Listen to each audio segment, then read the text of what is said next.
ओम जय श्री हरि राधे राधे। दोस्तों, आपके अपने YouTube चैनल वास्तुशास्त्र ज्ञान टीवी में आपका बहुत बहुत स्वागत है। जय श्री कृष्ण। नंदलाल गोपाल की कृपा आप और आपके पूरे परिवार पर सदा सर्वदा बनी रहे। बहुत समय से आप लोगों के प्रश्न आ रहे हैं कि शाम की पूजा का सही समय क्या होता है, शाम को दीपक कब जलाना चाहिए और दीपक जलाते समय किस नियम का पालन करना चाहिए। अगर हम शाम को दीपक जलाते हैं तो क्या हमें स्नान करना आवश्यक है, मतलब शाम की पूजा बिना स्नान किए कर सकते हैं या नहीं कर सकते हैं, और शाम को घर में कितने दीपक प्रज्वलित करने चाहिए, कहाँ कहाँ दीपक प्रज्वलित करना चाहिए, दीपक जलाने का मंत्र क्या होता है, घर की परेशानियों को दूर करने के लिए और किसी विशेष मनोकामना को पूर्ण करने के लिए दीपक किस प्रकार से प्रज्वलित करना चाहिए। तो आज की वीडियो बहुत अच्छी है, पूरी तरह से संध्या वंदन पर आधारित है। शाम के समय जो आप संध्या वंदन करते हैं, पूजा आराधना करते हैं, दीप प्रज्वलित करते हैं,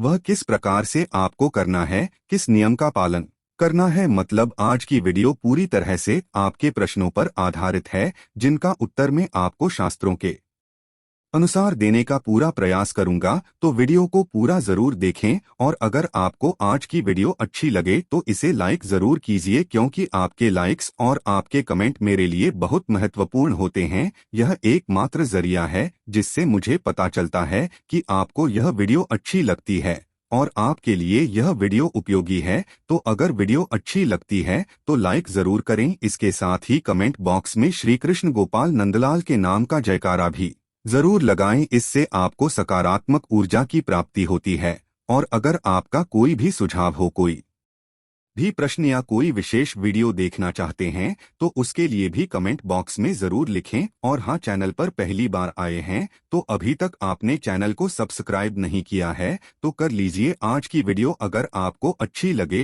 तो चैनल वास्तुशास्त्र ज्ञान टीवी को सब्सक्राइब जरूर कर लें और बेल आइकन को भी प्रेस कर लीजिए। इससे यह होगा कि इस चैनल पर जो नई वीडियो अपलोड होगी वो आपको सही समय पर प्राप्त होगी। तो सबसे पहले बात करते हैं किस जगह दीपक प्रज्वलित करने से पहले, मतलब शाम को पूजा करने से पहले क्या स्नान करना आवश्यक है। देखिए, शास्त्रों के अनुसार पूजा में शुद्धता आवश्यक होती है। तो जब हम सुबह पूजा करते हैं तब तो स्नान करना अत्यंत आवश्यक होता है। सुबह बिना स्नान के पूजा नहीं करना चाहिए, लेकिन शाम की पूजा आप हाथ पांव मुंह धोकर भी कर सकते हैं, जरूरी नहीं है आप स्नान करें। अब देखिए, आप चाहे तो वस्त्र भी बदल सकते हैं या फिर आप सिर्फ हाथ मुंह धोकर कुल्ला करके भी पूजा कर सकते हैं। अब देखिए, जैसे कि आपको शाम के समय पूजा करनी है तो दिन में भी आप शुद्धता का ध्यान रखें। जैसे कि आप जब भी टॉयलेट जाते हैं, बाथरूम जाते हैं, तब उस समय शुद्धिकरण जरूर कीजिए, कुल्ला जरूर करना चाहिए हर बार जब आप बाथरूम जाते हैं। तो अगर आप दिन भर शुद्धिकरण का ध्यान रखते हैं तो शाम के समय बिना स्नान किए भी सिर्फ हाथ पांव की पूजा कर सकते हैं, और चाहें तो स्नान भी कर सकते हैं। जैसे कि गर्मियों के दिन है तो शाम के समय भी आप स्नान करके पूजा कर सकते हैं। तो बहुत सारी चीजें आप स्वयं भी अपने विवेक से निर्धारित कर सकते हैं। अगला प्रश्न है आपका कि शाम की पूजा में दीपक किस समय जलाना चाहिए। तो देखिए, शाम को जो पूजा का समय होता है वह गोधूलि बेला का समय होता है, प्रदोष काल का समय होता है, मतलब जिस समय सूर्य अस्त हो रहे होते हैं उस समय हमारे घर में दीपक प्रज्वलित हो जाना चाहिए। अब जैसे कि आप लोगों के प्रश्न आते हैं कि कितने बजे दीपक जलाना चाहिए। शाम को सूर्यास्त का समय हर मौसम में अलग अलग होता है। कभी जैसे कि सर्दियां चल रही होती है तो 4:30 पर भी सूर्यास्त हो जाता है, कभी कभी 5:30 तक भी सूर्यास्त हो जाता है। जैसे गर्मियों का मौसम है तो 6:30 से लेकर 7 बजे तक ऐसे ही सूर्यास्त का समय होता है। कई बार 7:30 का टाइम हो जाता है। गर्मियों में तो प्रत्येक मौसम में सूर्यास्त का समय अलग होता है, इसलिए एक सही समय बताना कि इसी समय आप दीप प्रज्वलित करें, यह तो बहुत मुश्किल होगा और यह ठीक भी नहीं होगा। एक ही समय पर हर बार हम दीप प्रज्वलित नहीं कर पाएंगे, इसलिए संध्या काल का ध्यान रखिए। जब संध्या काल का समय होता है, मतलब जब सूर्य अस्त हो रहा होता है, उस समय आप अपने घर में दीपक प्रज्वलित कर दीजिए। और अब बात करते हैं कि कितने दीपक आपको अपने घर में प्रज्वलित करने चाहिए प्रतिदिन। शास्त्रों के अनुसार संध्या काल में प्रति दिन अपने घर के मुख्य द्वार पर एक दीपक जरूर जलाना चाहिए। इससे क्या होता है, देखिए, शास्त्रों के अनुसार शाम के समय संध्या काल में लक्ष्मी माता और उनकी बहन दरिद्रता दोनों ही भ्रमण पर निकलती है। तो जिस घर के मुख्य द्वार पर दीपक प्रज्वलित होता है उस घर में माँ लक्ष्मी प्रवेश कर जाती है, और जिस घर के मुख्य द्वार पर दीपक नहीं जल रहा हो तो उस घर में दरिद्रता प्रवेश कर जाती है।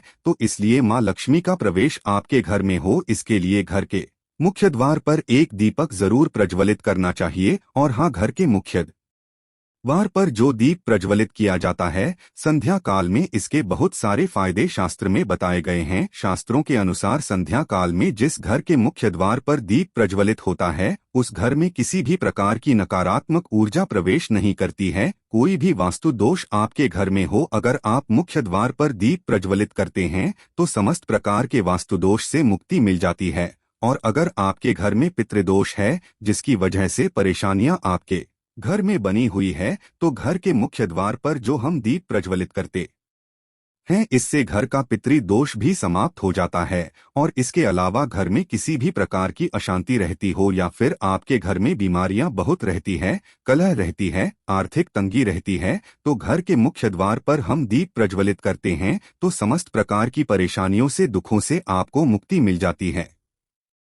इसलिए घर के मुख्य द्वार पर दीप प्रज्वलित करना अत्यंत आवश्यक होता है। तो शास्त्रों के अनुसार घर के मुख्य द्वार पर एक दीपक अवश्य ही होना चाहिए। और बात करें दूसरे दीपक की, तो दूसरा दीपक आपको अपने घर की तुलसी के पास प्रज्वलित करना चाहिए। शास्त्रों के अनुसार अगर शाम के समय संध्या काल में तुलसी की जड़ के पास अंधेरा रहता है तो ऐसे घर में दरिद्रता का स्थायी वास बन जाता है। और जिन घरों में शाम के समय तुलसी के पास दीप प्रज्वलित किया जाता है ऐसे घर में लक्ष्मी का वास होता है, श्री हरि विष्णु सहित महालक्ष्मी ऐसे घरों में वास करती है। तो प्रयास करना चाहिए कि शाम के समय तुलसी के पास एक दीपक अवश्य प्रज्वलित करें। बात करें अगले दीपक की, शाम के समय अपने घर के ईशान कोण में, मतलब जहां पर भी आपने अपने घर का मंदिर बनाया हुआ है उसी स्थान पर घर के मंदिर में एक दीपक अवश्य प्रज्वलित कीजिए। 2-3 दीपक आपको प्रतिदिन जरूर प्रज्वलित करने चाहिए। और अगर आप तीनों दीपक प्रतिदिन प्रज्वलित करते हैं तो विश्वास रखिए आपके घर की बहुत सारी परेशानियां स्वयं ही समाप्त हो जाती है। और अब बात करते हैं अगले प्रश्न के बारे में, जो आप लोगों के हमेशा प्रश्न आते हैं कि दीपक किस चीज से प्रचलित करना चाहिए, सरसों का तेल डाल सकते हैं या नहीं, या फिर तेल का प्रयोग करना चाहिए या फिर शुद्ध घी का, गाय के घी का, किस चीज से हम दीपक प्रज्वलित करें। तो देखिए, शास्त्रों के अनुसार सरसों के तेल का दीपक हर जगह प्रज्वलित नहीं करना चाहिए। सरसों का तेल कड़वा तेल कहा जाता है। इस तेल को हम प्रज्वलित करते हैं शनिदेव के लिए। शनिदेव के लिए अगर आप दीपदान करते हैं शनिवार के दिन तो आपको सरसों तेल का दीपक प्रज्वलित करना चाहिए। और आप चाहे तो जैसे कि पीपल का वृक्ष होता है वहां पर भी सरसों के तेल का दीप प्रज्वलित कर सकते हैं, या फिर भैरव देवता होते हैं उनके लिए भी तेल का दीपक प्रज्वलित किया जाता है। इसके अलावा कहीं पर भी सरसों तेल का दीप प्रज्वलित करने की बात शास्त्रों में नहीं कही गई है। शास्त्रों के अनुसार घर में ज्योति प्रज्वलित किया जाता है या किसी भी देवता के निमित्त जो हम दीप प्रज्वलित करते हैं उसमें गाय का घी डालकर ही प्रज्वलित करना चाहिए। अब देखिए, ऐसे समय में जबकि गाय का शुद्ध घी नहीं मिल पाता है तब हमें क्या करना चाहिए, तब आपको गाय के घी के नाम पर जो भी घी मिल जाता है उसका प्रयोग कर सकते हैं। या फिर आप चाहें तो तेल का दीप प्रज्वलित कर सकते हैं। तो प्रतिदिन जो आप दीपक प्रज्वलित करते हैं अपने घर में, चाहे आप घर के मुख्य द्वार पर प्रज्वलित करें या फिर तुलसी के पास प्रज्वलित करते हैं या फिर घर के ईशान कोण में प्रज्वलित करते हैं, सभी दीपक आप तिल के तेल या शुद्ध घी का प्रज्वलित करें। और हाँ, जब आप दीपक प्रज्वलित करते हैं जैसे कि मुख्य द्वार पर ज्योति प्रज्वलित करेंगे या फिर तुलसी के पास दीप प्रज्वलित करते हैं या फिर घर में भी जो दीप प्रज्वलित किया जाता है, तो ध्यान रखना चाहिए एक चीज का, कभी भी दीपक को सीधे जमीन पर नहीं रखा जाता है। दीपक रखते समय प्रतिदिन दीपक के नीचे थोड़ा सा आप चाहे तो चावल रख सकते हैं या फिर आप चाहे तो थोड़े से पुष्प रख सकते हैं।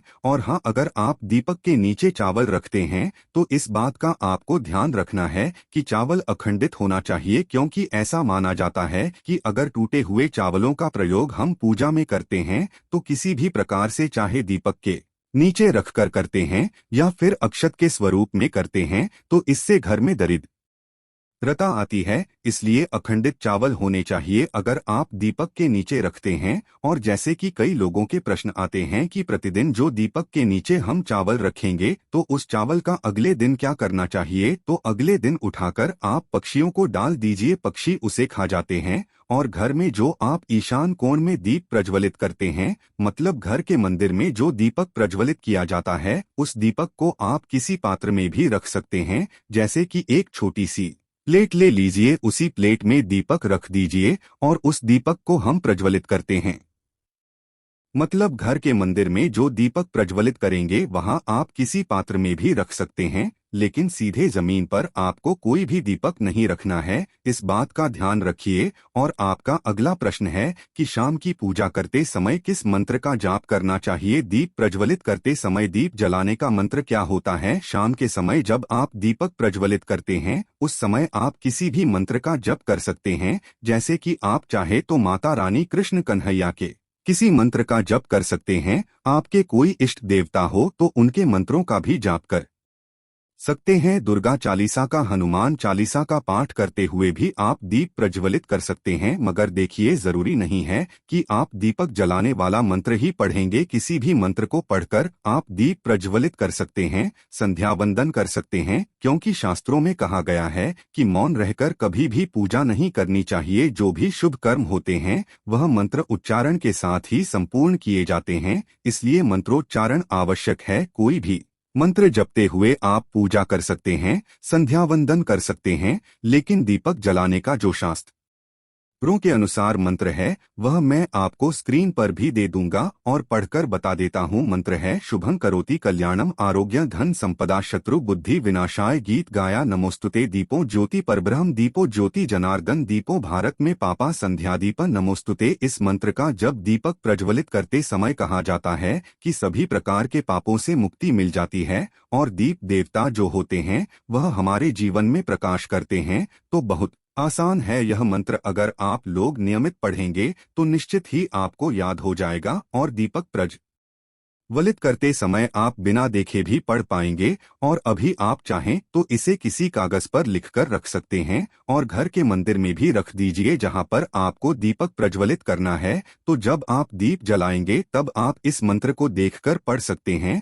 और कुछ दिनों में तो याद हो ही जाता है। तो यह थी आज की वीडियो जिसमें शाम की पूजा से संबंधित, शाम को दीपदान से संबंधित संपूर्ण जानकारी मैंने आपको शेयर की है। उम्मीद करता हूँ वीडियो आपके लिए उपयोगी साबित होगा। इसके अलावा भी अगर आपका कोई प्रश्न हो तो कमेंट बॉक्स में जरूर लिखें और यह वीडियो आपको कैसी लगी कमेंट बॉक्स में लिखकर जरूर बताएं। मिलते हैं अगली वीडियो में, तब तक के लिए राधे राधे दोस्तों।